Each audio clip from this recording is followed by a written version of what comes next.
Hello, I'm Evan Nolan, the president and co-founder of the United States Athletics Hall of Fame, here with another returning nominee for a class of 2024. Born on Valentine's Day in 1935 in San Diego, California, Mary Catherine Wright, much better known by her nickname of Mickey Wright, is considered by many to be the greatest women's golfer ever. Now, as a child, she was very tall for her age. She actually hit 5'8" at just the age of 11, and her classmates used to tease her relentlessly, actually giving her the nickname of Moose. Now, she escaped their teasing by going on the golf course. Her dad had actually bought her clubs when she was just 9, and she took to it quickly.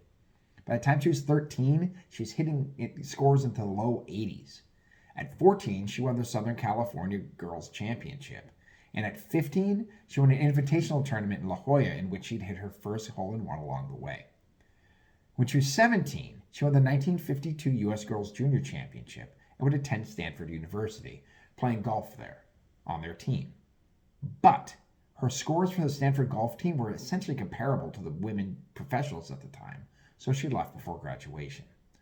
At the 1954 U.S. Women's Open, she was paired with 2023 USA Hall of Fame inductee Babe Didrikson-Zaharias, who was her absolute idol. Now, Zaharias would watch Wright tee off and say, "I didn't think anyone but the Babe could hit him that far." Zaharias would win that tournament. Wright would be the low amateur, but her 54 season wasn't done. She would actually finish second in the 54 U.S. Women's Amateur and would win the 1954 World Women's Amateur Championship. She'd go pro the next season, joining the LPGA at just the age of 20. Now, starting in 1956, she would start her streak of winning at least one championship every year of her 14-year career. In 1958, she would win her first U.S. Women's Open, breaking Zaharias' all-time low score, and the very next year, she'd break her own record by 3 strokes, picking up her second U.S. Women's Open title. Her height, which had caused her so much teasing during her childhood, became one of her greatest assets.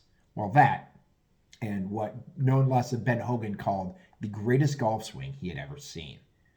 It led to her consistently leading the tour in driving, routinely driving 250 yards or more.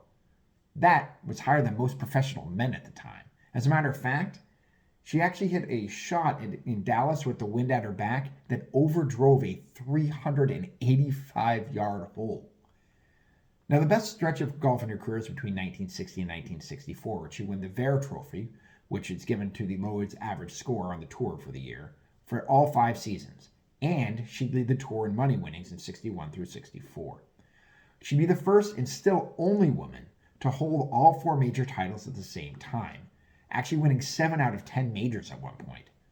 Her greatest season came in 1963, when she won 13 tournaments and would shoot an average of 72.81 strokes per round.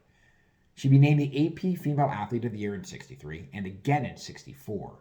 And also in 64, she'd set a women's single-round record by shooting a 62 at the Tall City Open. By the way, the men's record at the time on that same course was a 66. In all, Mickey would win 82 events at LPGA, 5 behind Mary Whitworth for the most all time, and would win a total of 13 majors, 2 behind Patty Berg, who holds a record with 15. Unfortunately, Mickey would forced to retire in 1969 at only the age of 34 due to chronic issues with her feet. Still, she was inducted to the LPGA Hall of Fame in 1964 while she was still playing, the World Golf Hall of Fame in 1976, the International Women's Sports Hall of Fame in 1981, and the PGA America Hall of Fame, generally for men, in 2017.